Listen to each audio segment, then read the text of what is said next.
परम प्रेम में शिशि ठाकुर, परम आराध्या जगत जननी शिशि बड़मा, परम पूज्य पाद शिशि बड़दा, परम पूजनीय वर्तमान आचार्य शिशि दादा के श्री चरणों में मेरा कोटि कोटि प्रणाम। आज इस बोकारो के ऑनलाइन सत्संग में उपस्थित आप सभी पंजाधारी दादा लोगों को मेरा जय गुरु और सभी गुरु भक्तों, माताओं, बहनों, बच्चों को मेरा जय गुरु। आपने हमको जो है इतना बड़ा सौभाग्य आप लोग देते हैं बोलने के लिए ठाकुर जी का, कि मैं उसका आभार कैसे व्यक्त करूं। लेकिन मैं कोशिश करता हूं कि कहीं भी रहूं।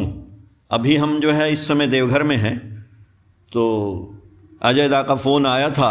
हम कहे कि बिल्कुल किया जाएगा, ठाकुर जी का काम कहीं से भी हो सकता है। और अभी बच्चों ने जो भजन गाया और दादा ने बच्चों के बारे में कहा, और ठाकुर जी की वाणी भी है कि अभ्यास व्यवहार जैसा संतान का जीवन भी वैसा। तो हम अपने घर में जैसा संस्कार परिपोषित करते हैं, परिपूरित करते हैं, परिपूर्ण करते हैं, उसी संस्कार पे जो है हमारे बच्चे भी चलते हैं। ठाकुर जी की तो बहुत सी वाणियाँ हैं कि हम अपने घर में जो करते हैं, यदि छोटा बच्चा भी है 2 साल का, तो वो भी वो फीलिंग्स करता है, बोध करता है, देखता रहता है।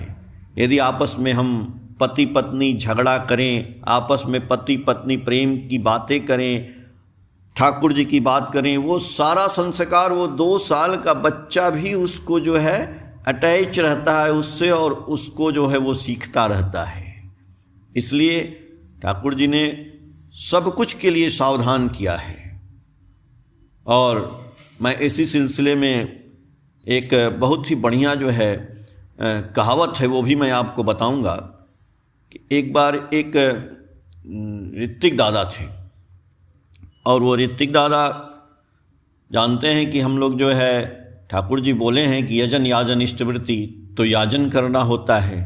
और याजन करके हम लोगों को ठाकुर जी की बातों से लोगों को उद्बुद्ध करके और उनको ठाकुर जी की दीक्षा दिलाना, ये तो मेन काम है। क्योंकि ठाकुर जी ने मनुष्य के बारे में जो बोला है कि ठका पराया मानुष अपना जितना हो मानुष धरना, तो मानुष धरने के सिलसिले में एक बार एक ऋत्विक दादा, ये सुनिएगा, बहुत अच्छी घटना है और कहानी है कि कैसे बच्चों के अंदर डेवलपमेंट होता है। खासकर अभी जो बच्चे के ऊपर चल रहा था, तो उसी मेरा दिमाग वही उसी पे आया कि यही बात आज सुनाई जाए।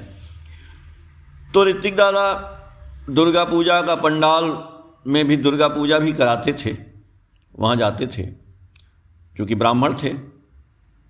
तो वहाँ पे एक दिन वो उस पंडाल में गए, तो एक नगाड़ा वाला था, वो नगाड़ा बजा रहा था। तो नगाड़ा बजा रहा था, तो उनको तो जाजन करना था। नगाड़े वाले को बुलाए, बोले ठाकुर जी के बारे में उसको बताए, चूँकि वो उनके घर के आसपास ही कहीं रहता था। उसने सब कुछ बात सुनी, बोला कि कभी ले लेंगे दीक्षा ठाकुर जी की, लेकिन लेंगे, कब लेंगे ये नहीं बोला। तो ऋत्विक दादा बोले कि चलो ठीक है, कभी तो लेगा। फिर कुछ दिन ऐसे ही गुजर गए। तो एक दिन ऋत्विक दादा को वो मिला, बोले ऋत्विक दादा कि भाई तुम दीक्षा कब लोगे। तो बोला दादा विचार तो कर रहा है, चलिए हम देखते हैं, आज हमको काम है और शाम को हम आएंगे तो बताएंगे। तो शाम को वो आया। शाम को आया तो उसके हाथ में 2 पिजड़ा था, और दोनों पिजड़े में एक एक तोता था। तो शाम को वो सोचा उसने कि अरे ऋत्विक दादा को एक तोता दे देते हैं और एक हम रख लेते हैं, दोनों रख के क्या करेंगे। तो वो जो है ऋत्विक दादा से मिला और बोला कि दादा आज हम काम पर गए थे, तो हमको जो है ये 2 जो है तोता मिला है पिजड़े में, एक हम रख लेते हैं, एक आप रख लीजिए। तो बोले नहीं ये तो ठीक है, दीक्षा कब लोगे। बोला कि दीक्षा भी ले लेंगे, आप पहले ये तोता रख लीजिए। एक तोता वो रख लिया, एक तोता वो ले लिए, और लेके अपने घर में ऋत्विक दादा उसको तोते को खाना पिलाना खिलाना, और वो अपना नगाड़े वाला भी अपने घर में वैसे ही तोते को खाना खिलाता था, पिलाता था। कुछ दिन हो गया तो ऋतिक दादा सोचे कि आ नहीं रहा है, चलो हम ही उसके घर पे चलते हैं। जब एक आध महीना हो गया तो ऋतिक दादा उसके घर गए अंदर। तो जैसे ही दरवाजे के अंदर घुसते हैं उसको चिल्लाते हैं, बुलाते हैं कि भाई कहाँ हो। तो पिंजड़े में जो तोता वो ले गया था, वो तोता देखते ही उनको बोलता है, अरे भाग भाग यहाँ से दुष्ट कहीं का, कमीना कहीं का। तो ऋतिक दादा देखते हैं, बोलते हैं कि अरे ये तोता ऐसे दुष्ट और कमीना क्यों बोल रहा है। फिर कुछ देर बाद फिर वो तोता उनको बोलता है, अरे भाग भाग यहाँ से दुष्ट कमीना कहीं का। अब ऋतिक दादा वहाँ से देखे, फिर अपना चले आए। जब चले आए तो बोले कि ये तो बड़ा तोता गड़बड़ सीख लिया है। एक दिन वो मिला तो उसको बोले कि सुनो, तुम्हारा तोता इतना गंदा क्यों बोलता है भाई। तो बोला कि अरे दादा हम आएंगे तो आपके पास हम बताएंगे आपको। तो एक दिन वो उनके घर आया। तो जब वो घर आया तो यहाँ पर ऋतिक दादा का भी तोता टंगा हुआ था। तो जैसे ही वो घर के अंदर आता है तो ऋतिक दादा का तोता बोलता है उसको, आइए आइए बैठिए, घड़े में पानी है पीजिए, और पंडिताइन नहाने गई हैं। यानी ऋतिक दादा ब्राह्मण थे तो यही बात बोला। तो नगाड़े वाला सोचा अरे ये तो तोता बहुत अच्छा बात बोल रहा है। फिर वो तोता बोला बैठिए, घड़े में पानी है पीजिए, पंडिताइन नहाने गई हैं। तो वो तोता वाला बैठ गया, पानी वानी पिया वो नगाड़े वाला। तब तक ऋतिक दादा आते हैं तो उनसे बोलता है कि दादा आपका तोता तो बड़ा बढ़िया बात बोलता है। तो ऋतिक दादा बोले और तुम्हारा तोता क्या बोलता है ये बताओ, क्यों गाली देता है। तो बोला दादा गाली कहाँ देता है, वो बात ये है ना कि मैं तो नगाड़ा बजाता हूँ और आप जानते ही हैं कि हम लोगों का जो है व्यवहार सब जो है गलत रहता है, आदत गलत पड़ गई है। शाम को हम कुछ थोड़ा दारू और पी लेते हैं, अब नशे में रहते हैं। जैसे घर में हम आते हैं तो हमारी पत्नी जो है घर के अंदर से हमको बोलती है रोज, भाग भाग दुष्ट कमीना कहीं का। तो वही बात तोता सुनता रहता है और वही तोता सीख लिया है। और आपके यहाँ आता है तो आप ऐसी बात बोलते हैं तो आपका तोता ऐसा सीख लिया है। अब देखिए एक पक्षी भी, हम घर में जो बातें करते हैं वो पक्षी वही बात सीख लेता है तोता। तो ये तो हमारे इंसान के बच्चे हैं। तो जो हम काम करेंगे वो काम हमारे, ये मत सोचिए कि बच्चा छोटा है, 2 साल का है, 5 साल का है, ये नहीं देखता है, वो सब कुछ देखता है। इसीलिए ठाकुर जी ने कहा है कि अभ्यास व्यवहार जैसा संतान का जीवन भी वैसा। पति पत्नी झगड़ा करते पुत्र पुत्रियां देखे और अपने संततियों को सदर द्वार पे रखे। पति पत्नी यदि झगड़ा करते हैं और पुत्र पुत्रियां वहाँ पे हैं तो उनका संस्कार निश्चित गड़बड़ हो जाएगा। इसलिए पति पत्नी को उनके सामने झगड़ा भी नहीं करना है। और हम चाहते हैं कि पत्नी आपकी सेवा करे, निष्ठा करे, और पति पत्नी को प्यार करे, दोनों का होना चाहिए। लेकिन पत्नी जो है पति को प्यार तो करेगी, लेकिन कब करेगी?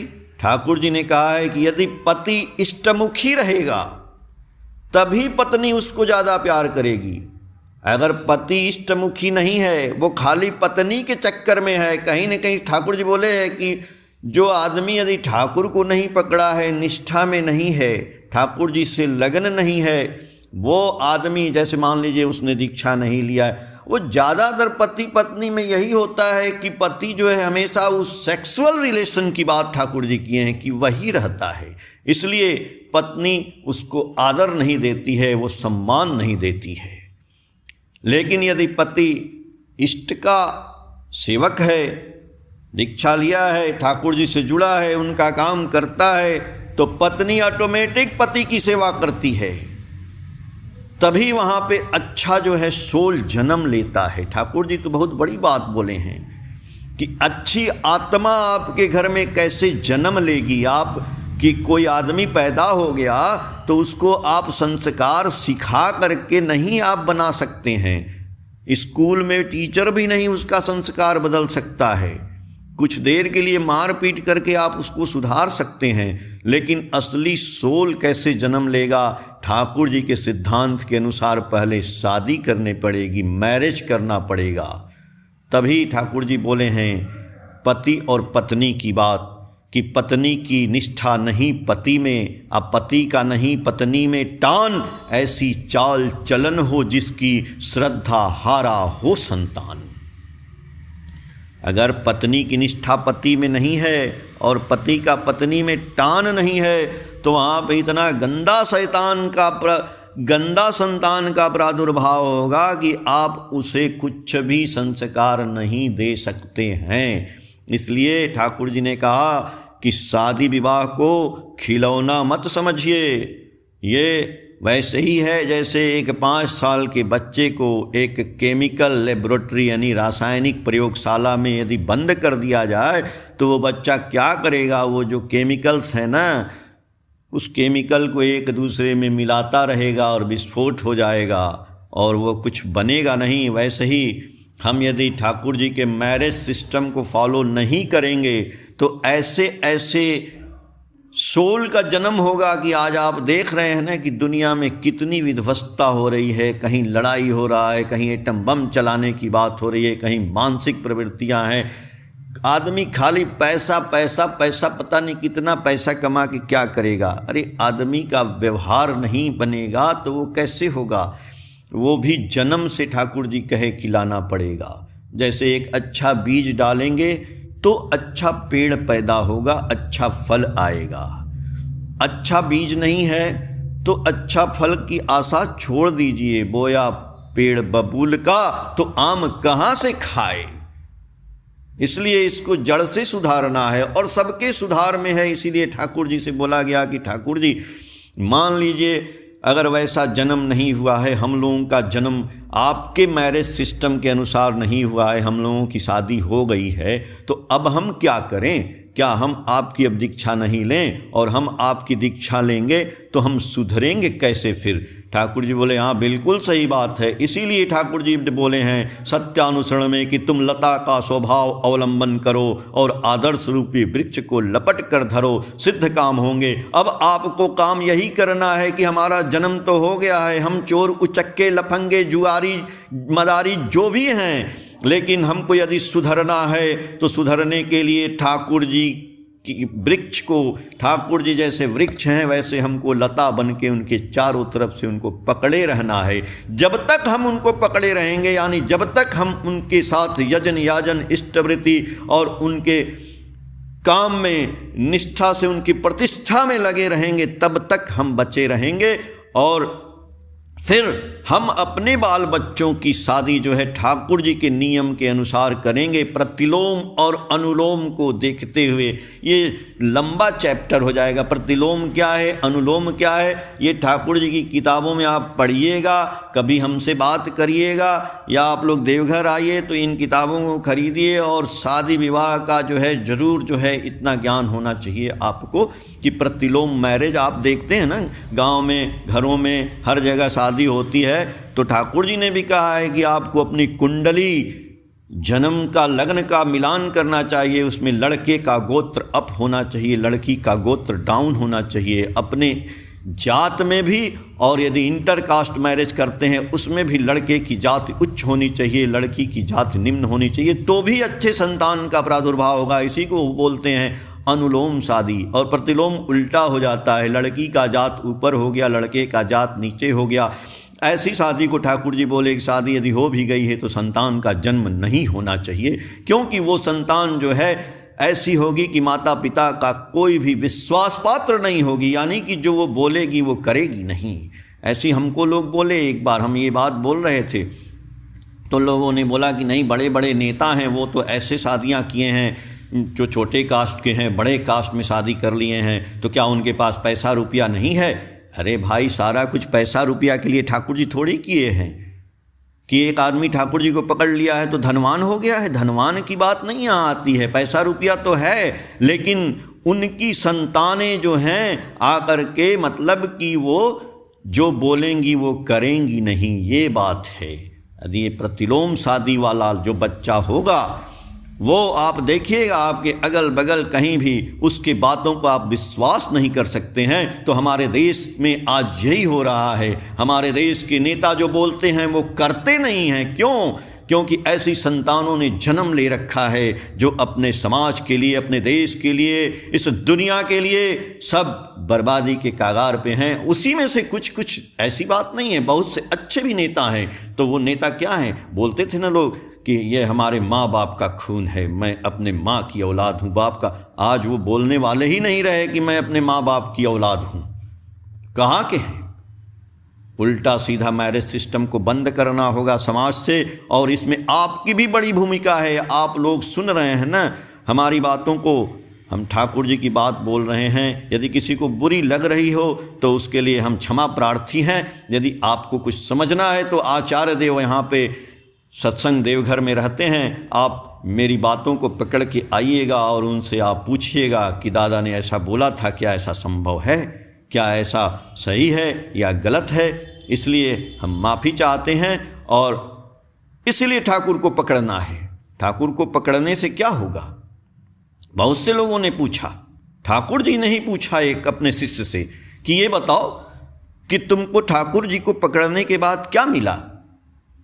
आप लोग सोचिए, आप लोगों ने ठाकुर की दीक्षा ली तो आपको क्या मिला? दादा से पूछे ठाकुर जी, ठाकुर, तो दादा बोले कि, और ठाकुर जी ने कहा कि 3 दिन में हमको बताना कि कैसे जो है ठाकुर जी को पकड़ने से आपको क्या मिला। अब वो दादा 1 दिन 2 दिन 3 दिन बहुत परेशान रहे, उसका उत्तर उनको मिल नहीं रहा था। अंत में तीसरा दिन जब उनको जाना था ठाकुर जी के पास तो उनके दिमाग में विचार आ गया, उस प्रश्न का जवाब आ गया, और वो हंसते मुस्कुराते हुए आते हैं। ठाकुर जी पूछते हैं कि रे समाधान मिला? बोले हाँ ठाकुर, मिल गया। अब सोचिए ठाकुर जी को पकड़ के आपको क्या मिला? रुपया, पैसा, धन, सम्मान, अर्थ, मान, यश नहीं। ठाकुर जी को पकड़ने से ठाकुर मिल गए, दुनिया के मालिक मिल गए। वही है वही जो राम रचि राखा, का करी तर्क बड़ा वही शाखा। जब दुनिया के मालिक ही मिल गए, वही मिल गए, वही एनर्जी के स्रोत मिल गए, जिनको पकड़ करके आप पारस पत्थर मिल गया तो लोहा छुइए ना भाई, सोना हो जाएगा। अब ठाकुर जी को पकड़ के भी आप दर दर भटक रहे हैं, हम दर दर भटक रहे हैं, तो हमसे बड़ा बेवकूफ़ दुनिया में कोई नहीं है। यानी हमारे अंदर कमी है। हम कहते हैं ना कि हम गरीब हैं, हम आलसी हैं, हम लाचार हैं, हम रोगी हैं, हमारे ये है वो है। दूसरे से कहते हैं कैसे दूर होगा, ये होगा। अरे आप ठाकुर को पकड़ करके भी आप रोशनी जल रही है और आपको दिखाई नहीं दे रहा है, आपकी आंखें बंद हैं महाराज। और इसलिए अब हमारा समय हो गया है, और इतना कहते हुए सभी लोगों को ठाकुर जी सबका मंगल करें। जय गुरु दादा, बहुत बहुत धन्यवाद।